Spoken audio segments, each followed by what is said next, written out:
Morning, everyone, and welcome to our Innovation Breakfast here at the Community Foundation for Northern Virginia. Thank you for joining us. I am Eileen Ellsworth, President and CEO of the Community Foundation. We launched our Innovation Breakfast series 6 years ago, and we have always used the platform as an idea lab, a forum intended to bring new perspectives to Northern Virginia, often through participants and speakers who are not from the usual pool of local thought leaders. And today, in keeping with that mode of thinking, we discuss a very new emerging field of thought and action that lies directly at the intersection of technology and social change: public interest technology. Now, many of us have heard of public interest law, which refers to practices undertaken to help marginalized populations in a community or to affect change in social policies and the greater public interest that wield law as the tool. Public interest technology is similar in its focus. It's an emerging field that uses technological expertise as opposed to legal expertise in service of the common good, often with a focus on under-resourced communities. Needless to say, we need public interest technologists, professionals who want to use their tech and data expertise to promote the common good. And today we are lucky enough to have thought leaders from New America, Virginia Tech, and Boeing, who are literally framing the field and thinking through its implications across all sectors of our society. During our panel discussion today, please drop your questions into the Q&A box, and we'll address them at the end of the program after our fireside chat. So now it is my pleasure to welcome our first speaker, Andreen Soley.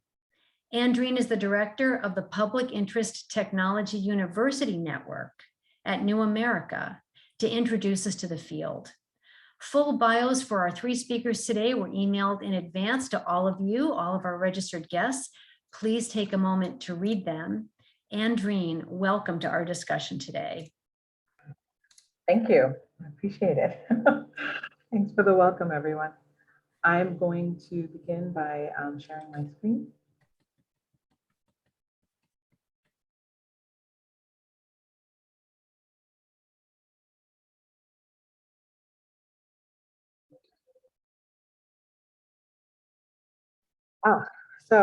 As Eileen mentioned, my name is Andreen Soley. I'm the director of the Public Interest Technology University Network, PIT-UN. I'm going to refer to it that way moving forward.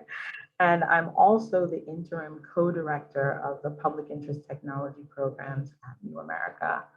I'm here essentially to help you understand the field of PIT and also the purpose and the goals of the network. But I also want to start off by saying that we really believe that we have to consider the public impact of technology beyond what we normally hear covered in the news. I think in the news, we hear quite a bit about cybersecurity, we hear about AI, but we really believe that technology touches all of our lives and that it has an impact on many of the work that you all try to do in government, the nonprofit space, as well as the private sector. And what I think the business community might call externalities, we call impacts and implications of tech. We know that a tech has impact beyond what it was designed to do. And so for us, this field, public interest tech, which I'll try to define for you today, is essentially a call to action around some of those impacts and implications. This quote by our founding funder, Michelle Shevin at the Ford Foundation, they were the founding funders of the Public Interest Technology University Network, helps you understand the purpose of our network, which is to really focus on expertise and ethics. This quote, which I won't really, I feel like I want to say it though, because it's really powerful. It says, with skills owned in the private sector, most technologists are trained to build systems that optimize for profits without much regard for how they may exacerbate inequalities. And when these systems are procured by government agencies that lack the capacity to critically assess and implement them, technocratic infrastructure prioritizes efficiency over equity. The point of a couple of points in that quote: how and where technologists hone their skills matter. Their first job and the incentives readily available to them will define their career paths.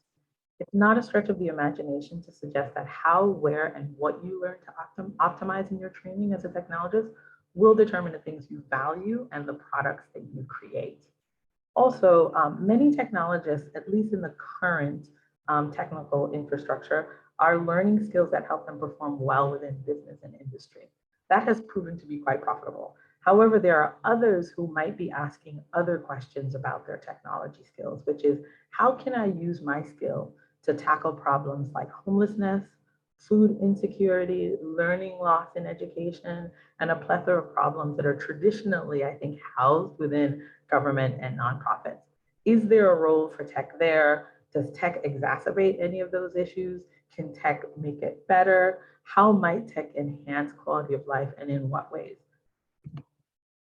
Those are the questions that animate the folks that we call public interest technologists. But what we know is that their training, the current training that happens, does not work for those questions. It doesn't highlight those questions. It doesn't center those questions. And so what we have are too few people with technical skills going into government, and even fewer with the marriage of technology and policy-oriented knowledge entering government. Similarly, the same exists within the nonprofit space.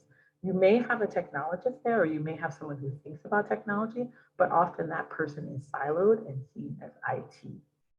And for us, what we hope and what we're charged with thinking about is, how do we produce technologists who see a value in applying their skills in some of these spaces? And what we think is required, and what we've sort of identified and sort of explored in our research and found, is that when we talk to technologists, this is what they say. They say their education and their training did not center any of the questions that I've just raised. It didn't talk about service delivery, doesn't really talk about developing and designing policy, and it doesn't often talk about how you can improve the material conditions of people's lives. Also, while the private sector can be really quite compelling when they come to campus and tell a story about how you're going to be able to apply your skills and what your career paths may be, other sectors do not do that as well. And so it's often about them not being aware of any opportunities. And for our nonprofit and government partners and some of the folks that we work with, they say they really sometimes struggle to identify how they're going to apply and use a technologist in their organization. And so that becomes a real sort of cyclical issue, right? It's like a nonprofit is unable to sort of define how I'm going to use a technologist. Technologists are being trained, and so therefore they're not going to be attracted to that sector. The other challenge that we encounter, of course, is a very obvious one, which is that the private sector often pays more. And it's quite easy already to see how you're going to apply your skills quite comfortably. And the other part is that there's sort of an enduring perception that government and civil society is going to be a little bit more bureaucratic, it's going to be less innovative, there are going to be less opportunities for you to do research. And for us as a network, that's our charge. Our charge as a network is that if we can figure out how to tackle some of these training and educational problems, we think that we can begin to see a more beneficial role for technologists across other sectors besides business. And so what do we think that looks like? We think that if we're able to attract technologists into government processes might work better. They could be much more responsive to people's needs. We also think that policy making will be better, because I think if you are attempting to regulate a policy which technology does require, you should understand it really well. You should be able to understand its design. And the other piece of this is that we also think that government can use tech to achieve policy goals. So if your goal is to distribute unemployment benefits, I suspect there might be some way that technology can help you do that better. The other piece is the same in nonprofits, right? We believe that in the nonprofit sector, that it's not so much about sort of how your nonprofit functions, which we think is a good thing, right? Oftentimes when you think of technology, that's the first thing you think about with tech, with the nonprofit. But I think we also think you can extend your mission. You do your jobs better, do the thing that you want to do better. And then often this part is a little bit of the regulatory piece again, which is that often we know that technology will have a different impact in different communities, right? And nonprofits are usually based in those communities. So you can surface policy recommendations and actually explain them if you have some strong technical expertise on board. And so what then is public interest technology? I felt like I've just laid out the problems. Public interest technology is an attempt to sort of answer that problem, which is how then do you take your skills and your knowledge of tech and apply it to generate public benefits and public good? I know that sometimes people have heard the term civic technologists or all these other sort of precursor terms, but for us, the public embraces as sort of a larger framework, because what it suggests is that this is labor that can be done across multiple sectors, right? We can be much more explicit about exactly what a public benefit might be. But what's also important for us in this definition is who it holds. Who is capable of being a public interest technologist? Even though you hear the word technologist, please don't assume it's a scientist only or a software engineer. This field also holds room for other disciplines, social scientists, lawyers, policy folks, ethicists, because for us, it's really about how do you center people and the impact of technology on people. And those are the folks who've been doing that research and thinking about those questions for quite some time. So the public interest tech space for us is a space where this dialogue and these groups of people can be in conversation with each other. And so of course, it's always great to talk about a thing, but I know that it's important to talk about practitioners and who's doing that work. And so I just want to sort of bring to your attention a couple of folks who I think are already doing public interest tech work. Right in the center is sort of my co-founder of the network, and that's Afua Bruce, and she's the Chief Program Officer of DataKind. And DataKind is an organization that takes a set of volunteer data scientists and places them in nonprofits all across the world to do public interest tech projects to help nonprofits function better. So just want to call that out. But then another piece I want us to understand, and I've added this here from Latanya Sweeney, who is a former Chief Technology Officer of the Federal Trade Commission. She also now has just launched a public interest technology lab that will be serving the network of universities at Harvard. And one point that she's making is that technology design is the new policymaker. With technology threading through modern life and the government lagging critically behind on understanding and regulating tech, public interest technology is our way forward. It's a way for us to think about how do we marry innovation with justice and explore if that's even possible. And so that is something, just wanted you to see that this is a field that has existed for quite some time. These are individuals who've been charged with doing this labor.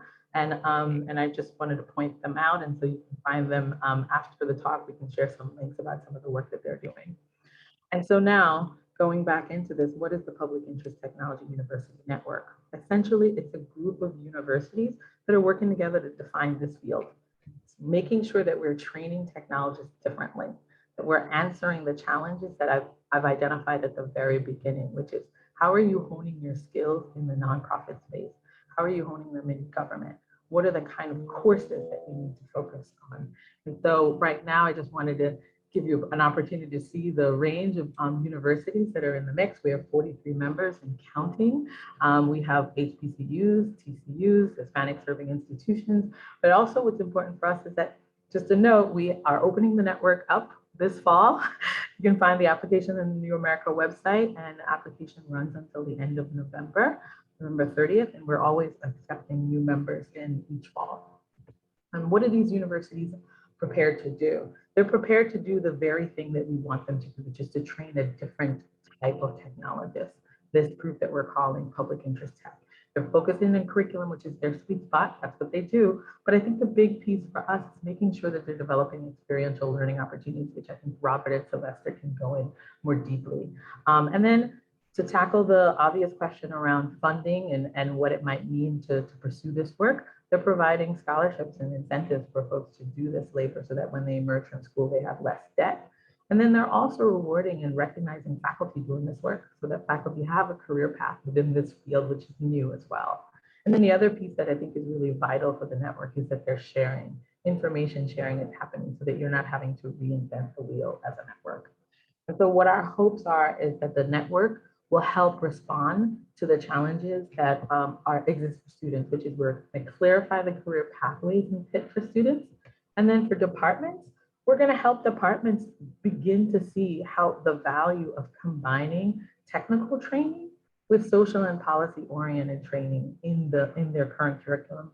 And then we're also going to increase the capacity for faculty members to do this labor. I just said that this field is really multidisciplinary, so it can't be taught by one type of faculty member. That faculty member has to be nurtured and trained to encapsulate all that this field encapsulates. And then the other piece that's important is that we want institutions to tell effective stories about share this works with great models that they've seen and to be champions of the field, because we think it's vital to do that. And so finally, I want to just end on this slide, which is to say why this network, why the group that we have here. Pitt UN accounts for 70% of the top tech talent feeder schools. And these are the individuals who have shaped the current technology ecosystem, and they're also interested in shaping this new Pitt ecosystem as well.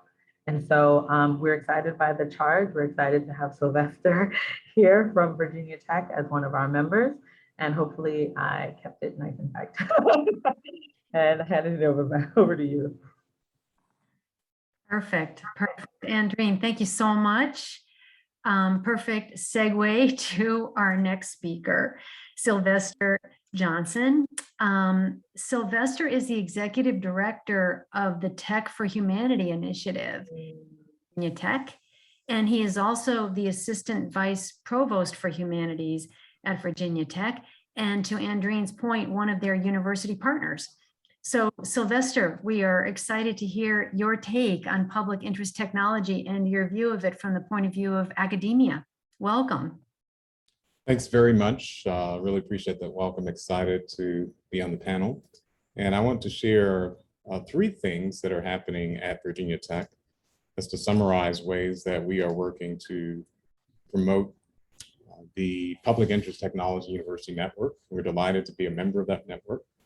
And I want to talk about some examples that show how we're advancing this effort to prepare future talent and to address technology in ways that helps to shape and promote public benefit and public interest through comprehensive approaches. And one way that we're doing that is through developing curriculum, particularly with generous support from the Andrew W. Mellon Foundation. So they have granted us funding for a 4-year project that is creating, I think my slides are showing the presenter view. Let me try this again. So see if I can get the correct display. There we go. Okay, thank you for pointing that out. So you should be able to see now the slide from the audience view. Yes. And this slide is explaining the curriculum development that we're doing in order to prepare future talent. With generous support from the Andrew Mellon Foundation, we are creating Tech for Humanity Pathways Minor. That minor is named for our university-wide effort initiative, Tech for Humanity.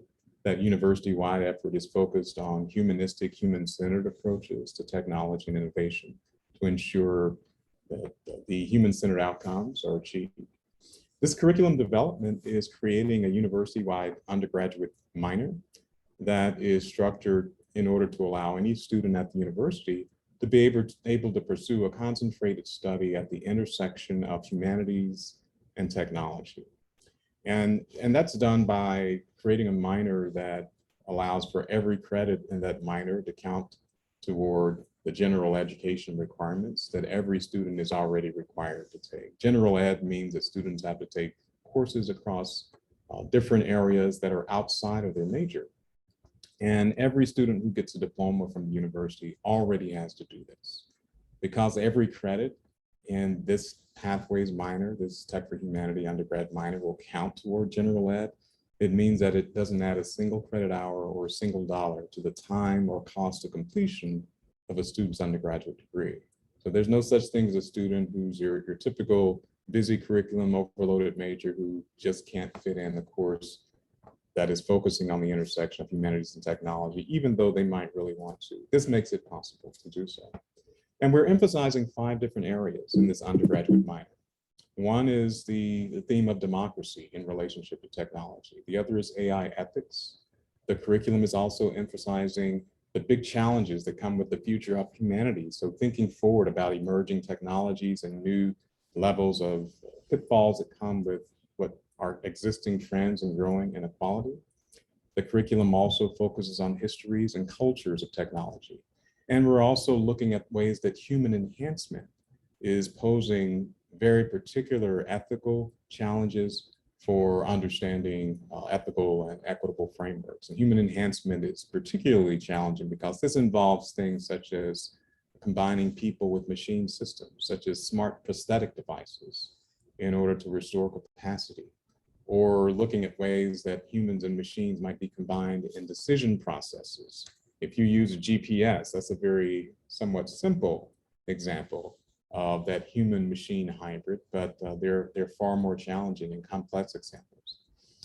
This curriculum is focusing particularly throughout every area on the importance of social justice, because the fundamental aim for advancing technology in ways that achieve a positive societal impact and public benefit have to be engaged with fundamental questions about equity.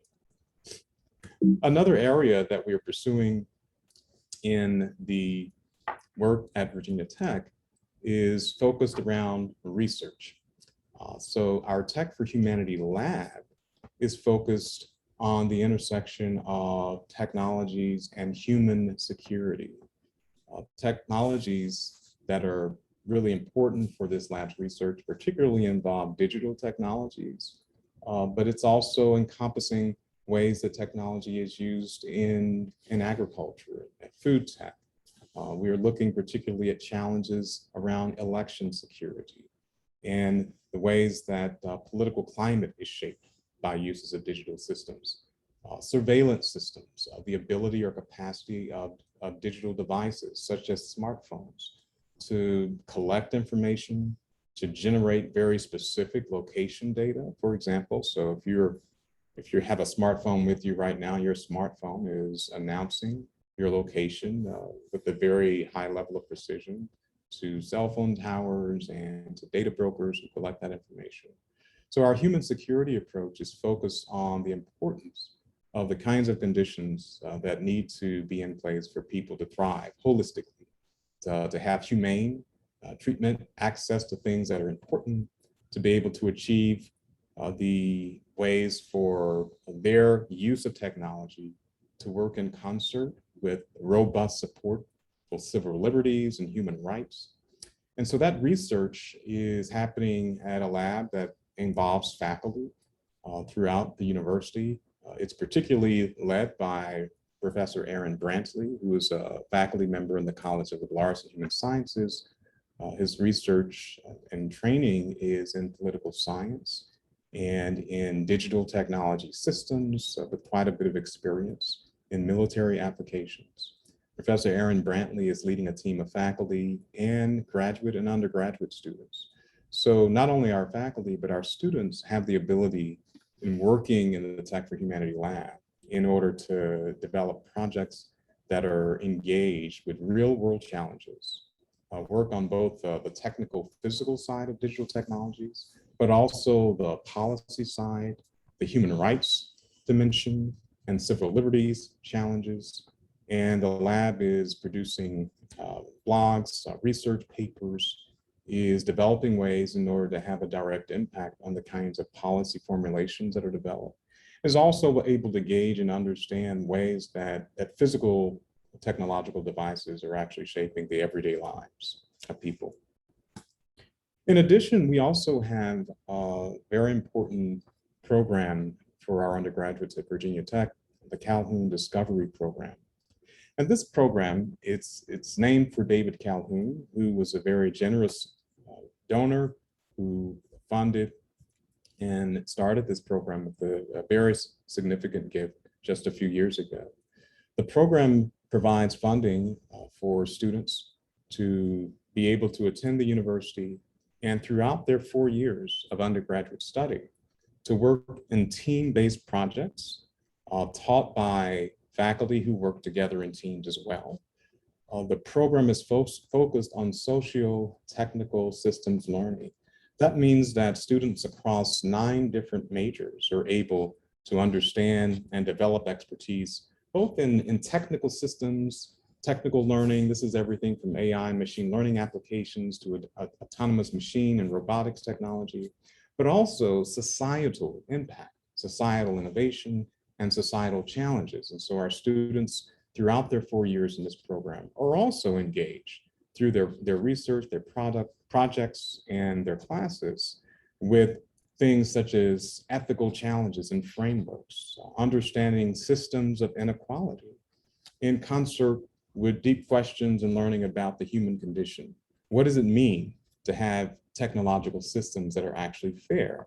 How do existing systemic inequalities function in concert with technologies in ways that might actually exacerbate inequalities? And how might students be able to develop ways of designing, creating, and innovating technology in order to ensure that technology is actually achieving positive societal impact? This program, by bringing together the societal emphasis and the technological emphasis, not as a one-off, but as a consistent way of preparing future talent for an innovation society over a 4-year period, is arguably the most exciting way that Virginia Tech is engaged with their undergraduates in order to achieve societal impact. And finally, this Calhoun Discovery Program it's not just an academic program that's operating within the walls of the university. It's especially distinguished by our industry partners. And these industry partners have been essential to helping to shape real world projects and challenges for our students to be able to work on and understand. They provide feedback for our students, and they work closely with the faculty who are at Virginia Tech.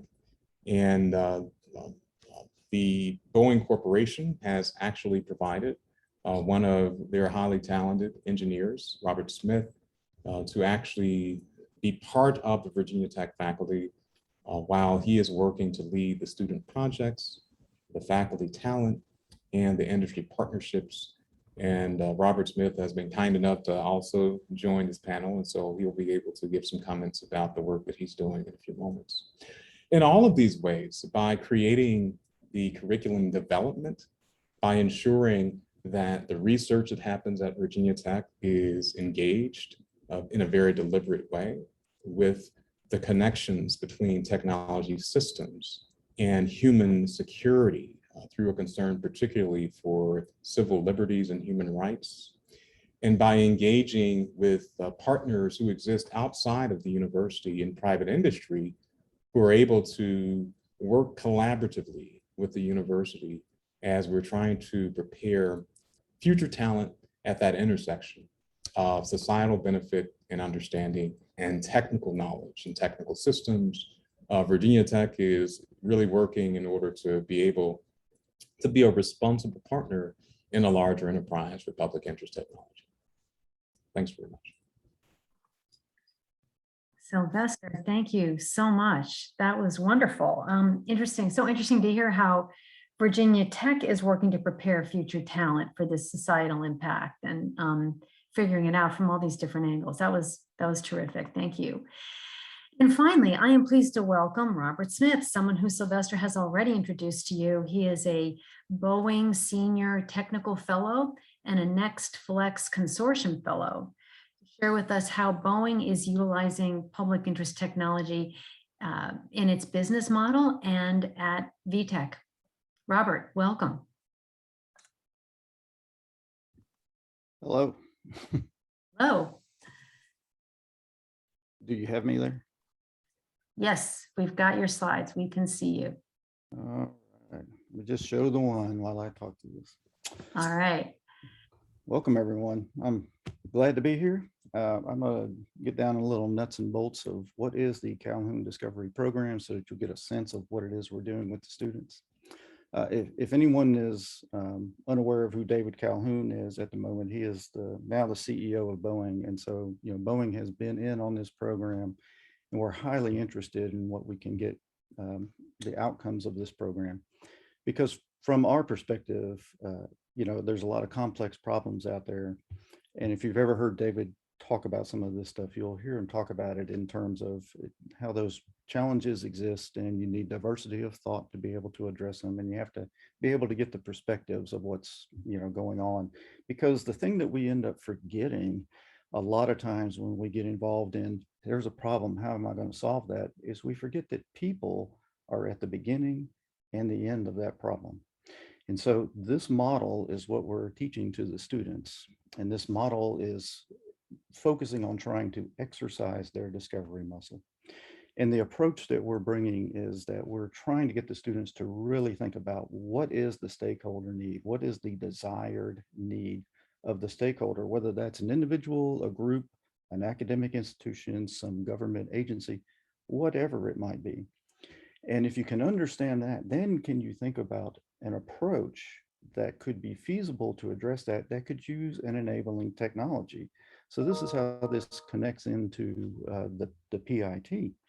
And in the enabling technology domain that we're using in the class, it's about Industry 4.0 enabling technology. So it's data, it's machine learning, it's AI, it's robotics, it's Internet of Things sensors, additive manufacturing. It's all kinds of enabling technologies. How can that be used to address these unfulfilled needs that are out there? And if you can identify that, then is it a viable solution? Can you do it for the cost that somebody's willing to pay? Can you provide the benefit they're really looking for? Do you have repeated performance? Can it be built even? And the final part of that, as you go around this circle, is to get to sustainability. And so often that is not addressed at all when you're looking at design approaches today. And so we're trying to get the students to be connected to that. Is there endurance? Is there socioeconomic and environmental endurance to your solution? And if you don't have those elements, then the people on that end that are going to use it won't use it, and it won't be sustainable. So you go through this circular thinking around this diagram through these 4 sets that we call it. And as you focus in and go around, you circle in closer to where you get a collaborative socio-technical innovation. And that's the goal that we're trying to approach with the class that we're teaching. This class consists of studios that happen during all 4 years of the students' participation in the program. Like Sylvester said, they're from broad different disciplines at the university.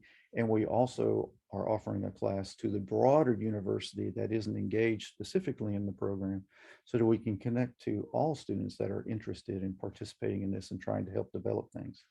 The interesting thing that we get is that as the students enter this program, they're highly interested in, oh, we get to work with industry partners, Boeing, General Electric, Caterpillar, and work on industry problems.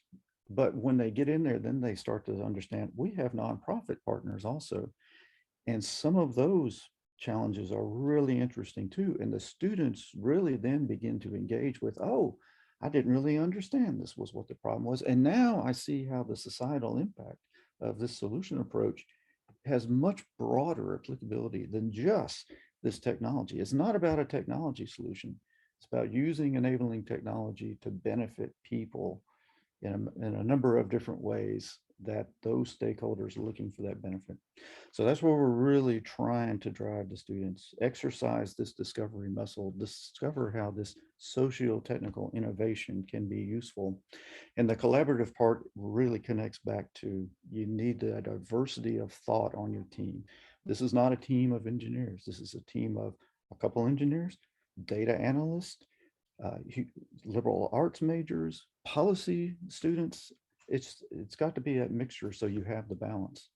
Now within the program itself, we have a good representation of underrepresented and disadvantaged students. We have more female than males that participate in the class. And so there's this great diversity mix of students that's involved there. And when we engage some of the other parts of the university that don't get this type of learning, because we think it goes beyond just experiential. It is this transdisciplinary, because you have these multiple disciplines working on these challenging problems and coming up with good solutions. And because we have this structure of a studio where they practice this over all years of their education, you get beyond just students that do a capstone for a senior class or one semester, somewhere in their education. You have students that build on projects and advance them even further by iteratively developing these different enabling technologies to make the outcome real. So this is a real interesting class, and we see this as a real need for students coming into the workforce. You need students that have this broad perspective, that see beyond just the technology as the solution. No, the technology isn't the solution. It's addressing the stakeholder need and getting something that's sustainable for that stakeholder need. Oh, now maybe there's enabling technology that you never thought about using before, but that's the thing that's really important. And so as we work through these things, we see value in ultimately having students that come out, maybe a whole team of students that can fit into some challenge we might have. But we also see the benefit of students from this program engaging with our nonprofit partners and other industry organizations, just to be able to advance the use of the technology for the need, not developing a technology and then telling someone why they should want this. That's the wrong answer, and we do that all too often.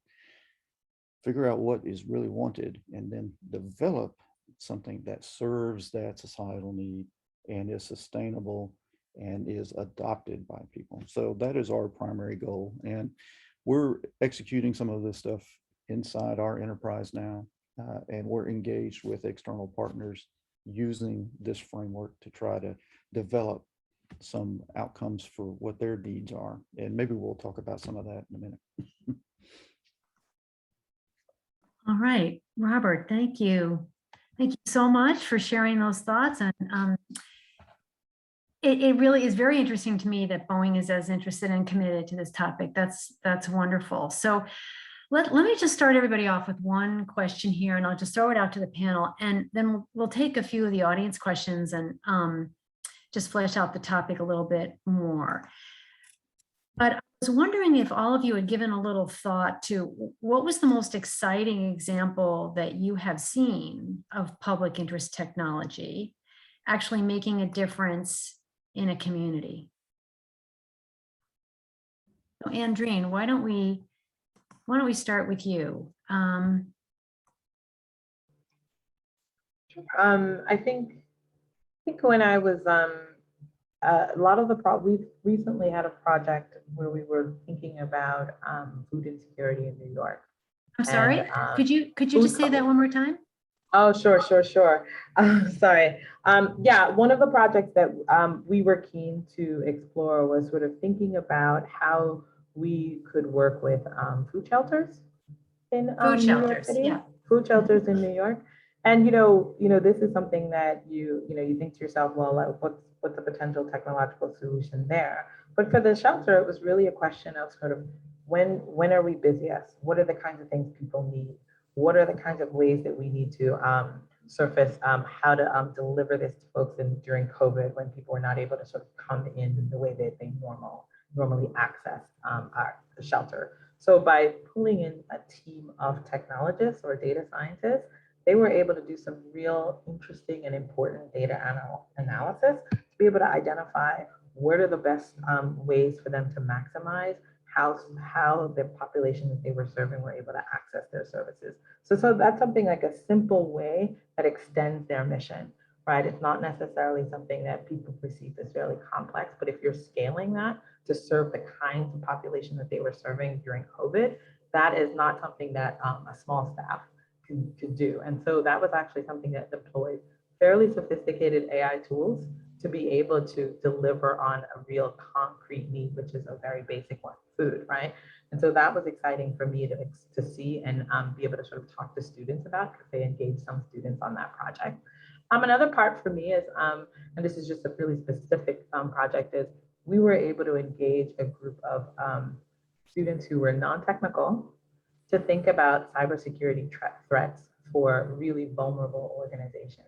So homeless shelter, domestic violence abuse sites, all of those kinds of spaces where you have to think about how do you protect their data in the best way possible, because these are vulnerable populations. So we had a core group of students who were assigned to work as part of teams that were providing cybersecurity assessment to nonprofit organizations. Students were fairly successful in that, and they're now able to add hospitals to that grouping, and they're also offering this to public agencies in the government. So these are the kinds of projects that make the case for how you can extend your skill in the way that Robert said. This is not about creating something and then bringing it to someone and say, I know you need this. This is actually listening, sitting down with a group and saying, how do you deliver the services that you deliver? Where can we insert a technological solution? At what point? Is it in the conceptualization of the problem, or is it in the delivery? What is that piece? What's that story? So those are two exciting projects that I found really affirming of kind of the work of PIC. Okay, great. Sylvester, same question. What real life example have you seen that you found exciting and hopeful? Yeah, Eileen, one thing that I think of is the effort we did last year in 2020 during the summer with some funding from the Henry Luce Foundation to use a digital platform to deliver conversational English experiences with migrant farm laborers. So one of the big issues with the way that food gets into our grocery stores and onto our kitchen tables is that the people who actually pick that food, who process it on farms, are among the most highly vulnerable people. They are often without the language skills that they need because they're coming often from Latin America. Yep. Many of them are undocumented, and it's very, very difficult for them to seek out things on their own behalf, to advocate for themselves for medical needs, healthcare, or just getting food for themselves to eat or for their families or different things. And so we used a digital platform in order to have some volunteers, including students and community members and some faculty, to have real-time conversations with them over a period of about 3 months to help them to cultivate their English language skills. And through just conversations, their response to this was just so amazing. They said it was incredibly practical and useful, very valuable. And so we're going to figure out how to continue to offer something like that. But it was a great use of thinking about how to leverage the technology infrastructure in ways that could actually do something to address what's really a human rights crisis and issue. Yeah. And both our participants who were involved in those conversations and the farm laborers, they benefited from it. They formed some great relationships. Everyone on both sides really learned a lot from doing that. And it just first thing that came to mind when you asked that question, because it was a very, very positive experience. Yeah. Yeah, I bet. That's a nice story. That's a hopeful story. Robert, do you have any suggestions there or things you've seen, whether it's inside Boeing or elsewhere, uses for public interest technology that you have found particularly exciting? We have one activity now that we're very excited about, seeing how the outcome works. One of the nonprofits that's part of the Calhoun Discovery Program is an organization called Capital Youth Empowerment Program. Yeah. And so Capital Youth Empowerment Program has a program within it called Fathers in Tech. And it's about being able to connect displaced people who maybe didn't get their high school diploma, may have been in a work situation that now they've lost that job and they need to get a new skill, may have come from prison. And it's about how do you upskill them and give them the right skills. And so through this separate organization that I'm part of, NextFlex, that's a government innovation manufacturing institute.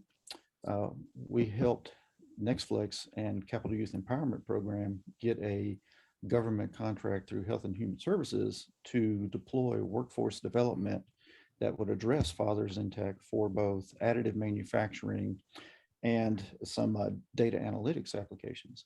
But to supplement that, the Calhoun Discovery Program has engaged with Capital Youth Empowerment to deliver other types of training that would help to upskill. And so last year, students went to some Capital Youth Empowerment areas in the summer and taught people how to operate drones and how to work in a construction 4.0 environment. And right now, the students are engaged. We have junior capstone teams that are engaging with CYEP in developing approaches for doing upskilling in other areas. And so the upskilling enabling technologies include how do you use augmented reality and virtual reality to train people so they actually feel what it is they're doing. They can sense it instead of just getting it from a book.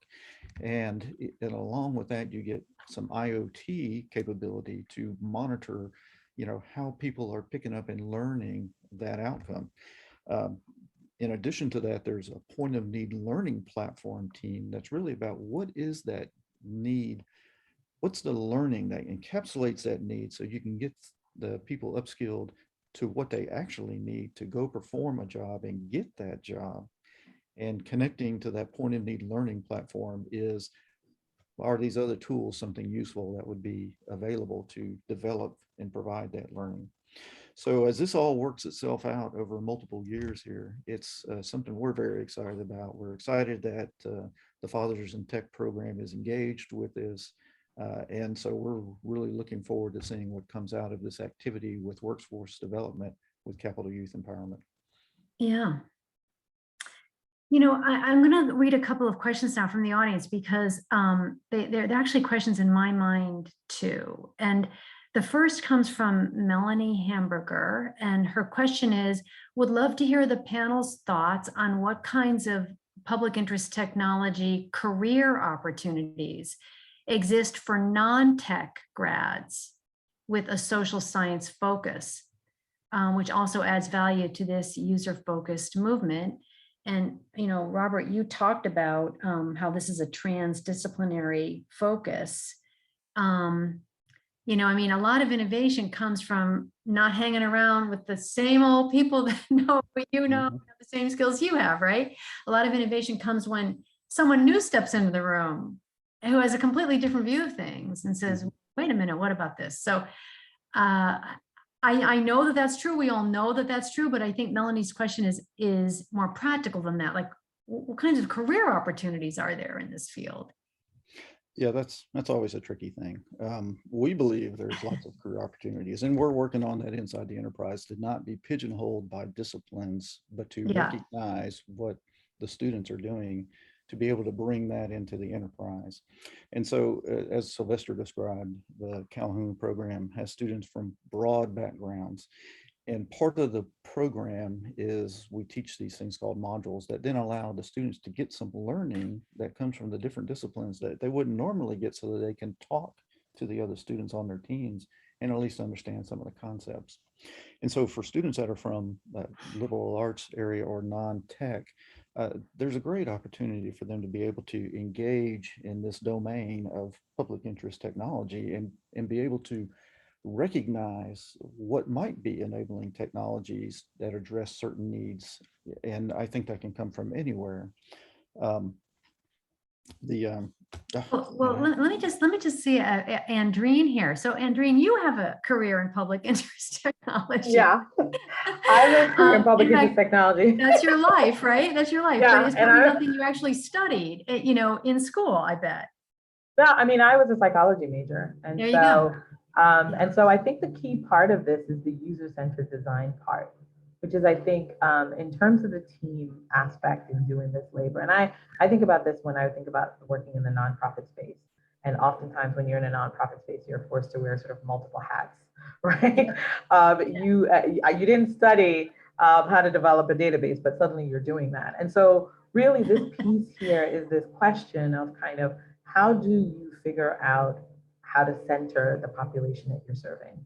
And I think this is where the liberal arts and the social science folks are really valuable, because what we're saying is that a public interest technologist, the slide that I showed, Fallon, is a social scientist. And so the question is, how do you get at where a technology solution might be helpful? But first, you've got to actually begin to define what the problems are. And that's actually where your liberal arts and your social scientists and your ethicists are really vital. And so what I think is that you actually find what you're wanting folks who will say to themselves, I don't have to be trained in a technology, but I have to begin to understand that it may be a tool to extend the mission that I'm charged with executing in my organization. And part of what we're trying to do is to create teams that have people who have multiple skill sets in the room, so that because I think what we found is that, to your point, you'll have a technology be designed without the people who are going to use it in this. Right. And so that is what the liberal arts student can offer up in terms of research, the kinds of description of what are the struggles and the challenges of this population. So those are some of the roles that traditionally exist in organizations already. Your program manager, all of those folks who you have to bring them into the dialogue about how to extend the thing that you're trying to create, which is great to have a new app, but what if no one uses it? What if the population you're trying to serve has no access to internet in the ways that you think? So those are all pieces of the puzzle. So and I'll stop there. Yeah, so Sylvester, you're training students who are probably asking you this question every other day. I'm interested in this, but what are my career opportunities in it? So you probably have the best insight here of anyone on that.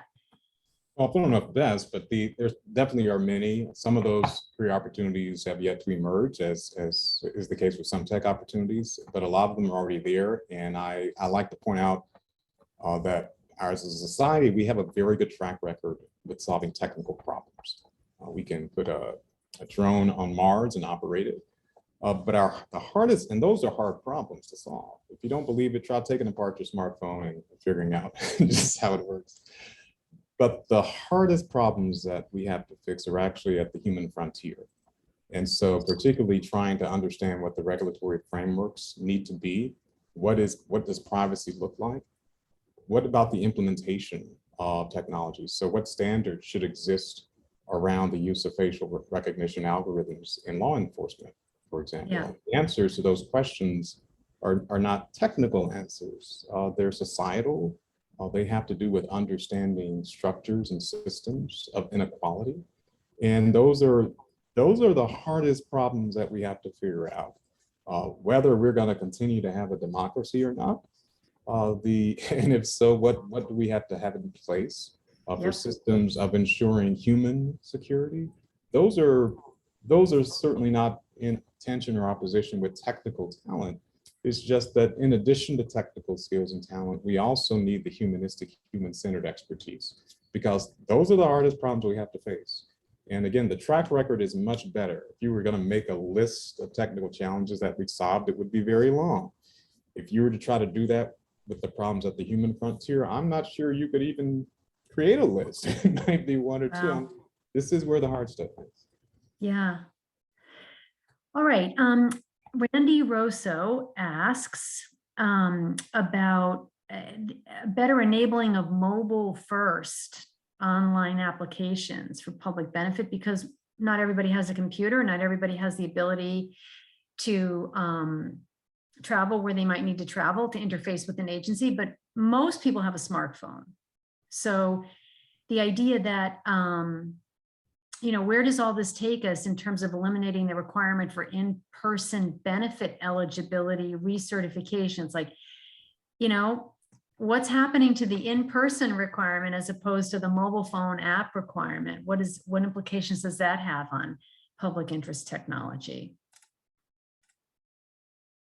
I think the idea is, it's an example of how to make benefits and services more accessible by recognizing how people actually access information, right? Is that part of something you're all discussing here? Yeah, that's definitely part of something. I mean, I think one of the New Practice Lab at New America focuses a lot on this in terms of benefits delivery, because the key, and here, the biggest part of that work is the user research. It's not enough to just hear from an expert that maybe has studied, right? You may want to take a small group and say, well, how do we want to make sure that you get this benefit? Is it checks in the mail?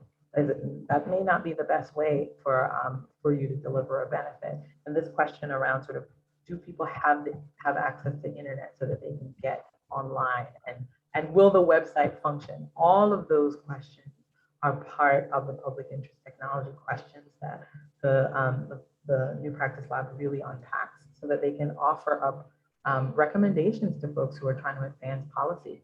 Because part of what the claim we're making is think about how this policy you are putting into law, how will it be executed?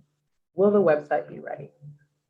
Do people need to access by a website? What's a more convenient way for you to offer this up? Is it best for you to access? I know there have been some conversations about banking in post offices. So it's the question of sort of where are some of the natural places where people live, and how do they live their lives, and how do you then bring the services to them? In a sort of business space, that would feel quite natural, to say, go where the customer is, that seems, but I think in terms of the reverse, when you're trying to think about how to access services and how to make sure that you're more efficient, we do know that a lot of our government partners have a lot of legacy technology, and that's part of our push to increase technologies in government so that they can be much more responsive and actually pinpoint with somewhat better accuracy exactly where you need to service folks. If people are buying food, is that an opportunity for you to give them a cash card? Is that the best way to get it done? Just those kinds of elements that I think are being posed in the question is exactly what we're talking about. And Robert, is Boeing thinking about that too? How to make services more accessible by recognizing how people access information? I bet you are. Yeah, that's a great problem, the way that was phrased. I'd love to give that to a student team. But there is, something people don't recognize is why would Boeing be interested particularly in something like that? And exactly how that was just described, that situation exists inside a factory. We have situations where we're trying to get material moved around, we're trying to perform jobs, we're trying to do tasks. People don't have phones. There's a lot of other things going on. The internet goes down. How do you address that and find how to connect that sort of delivery in the same vein as what the delivery was that was just discussed? And so giving a student team that challenge at the societal level to address that, there's a way you can take part of that solution and practice it inside a smaller environment that could be a corporate environment that we would have inside a factory. And people just don't recognize that. The situation exists in a lot of different spaces. How can we address that big situation, that big societal impact, and maybe test it out in a little place where we don't have much of a societal impact, but the same solution would serve some problem that we're having just in a day-to-day activity. So those kinds of things, there's a lot of those parallels between what we're trying to address with socio-technical innovation in the program and some things that we have as real world problems because they exist everywhere for everyone. And so, yeah, I love that, the way that was phrased. I would love to offer that to the students and see what they come up with. All right. Well, we'll send you that exact quote so that you can tee it up as one of your lessons there. But Sylvester, I want to give you the first shot at the last question here. We've only got a couple minutes left, and that would be, we are the Community Foundation for Northern Virginia. We're interested, obviously, in philanthropy, right? So I'm listening to your presentations today. Andreen, if I heard you correctly, you said it was the Ford Foundation that launched this program at New America, and Sylvester, you said it was a personal gift, again, philanthropy from an individual, David Calhoun, that launched this center. So what do you think of the benefits of philanthropy's investment in this? What do you think of the drawbacks of philanthropy's investment in this? Yeah, so very quickly, the benefits are that there are foundations that are working, or individuals who have a vision for addressing inequality and societal issues, who are willing to put the capital in place that needs to make this happen. I don't, others may disagree. I won't identify, or I don't identify a downside to that per se, except to just point out that it should not be only foundations and private donors that do this. We also need more corporate funding. We need more programmatic public support to advance this. In other words, we need all hands on deck. We should not rely only on private gifts and foundations because they have been doing the run of the work And I'd be remiss not to point out that Boeing has also, as a corporation, has given Yes. billions of dollars to support this kind of work. So there Yes, are of course. corporations that are supporting this. Yep. We certainly need more of that. Very good. Andreen, Robert, any last thoughts on that question? So I want to say that I think just in terms of funding, as someone who comes from having written grants, I think we have to make sure that what you're funding is consistent as well too, which is that you are giving nonprofits particularly the time to shape their technology strategy, and that it's not simply a line item. Because I think the point we're trying to make is that if you're doing tech well, it is a part and parcel of the entire strategy of the organization. So we've just got to give them time to come up with a technology plan, to do the assessment, and also room to have staff learn as they're doing it. Because we're saying that this is not just bring in a technologist and they'll solve. It's bring in a technologist possibly and then engage the team to talk about what the role of technology is. So we've got to sort of think about how funding can also pinpoint that work and not just be do it. Yeah. Well, it sounds like philanthropy here, whether it's corporate, individual, or foundational, is seeding the whole field. It's like the seed funding, right? The angel investors for the whole field. I mean, so much more to come. I want to respect everybody's time. It's 12:31. Listen, this was a terrific discussion about an emerging nascent field, and it's just fascinating. It's going to be interesting to watch how it evolves over time. We should have you back again in like 3 years and see where we are, in another 3 years on all of this. But I just want to thank all of you, Andreen, Sylvester, Robert. It was a terrific conversation. And I just want to tell our audience here, the Community Foundation has 2 additional events coming up. One is our Raise the Region Gala. It's virtual again this year. It's going to be live streamed on October 8th. And Insight Region is issuing its next Inclusive Prosperity brief at a launch event we are hosting on October 28th. And the new brief highlights the disparities in access to quality childcare. Early childhood education throughout the region. So we hope you'll join us for those events as well. Thank you all for participating today. Thank you all for joining us for our Innovation Breakfast Series, and we'll see you all again soon. Take care. Bye-bye.